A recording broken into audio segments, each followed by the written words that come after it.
'n vingeroefening wat maak dat jou vingers meer rustig op die nek amper beweeg. Is as jy stadig op die onderste fret begin, eerste vinger, tweede vinger, derde vinger, vierde vinger. Een snaartjie op. Nog een.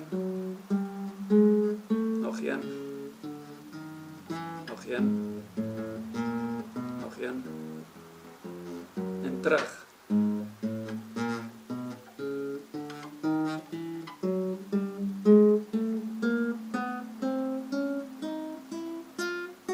Nou is die oefening nie klaar nie, ons skuif een fret aan.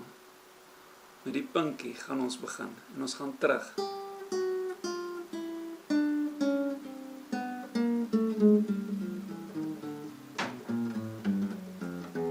Nog 'n fret aan.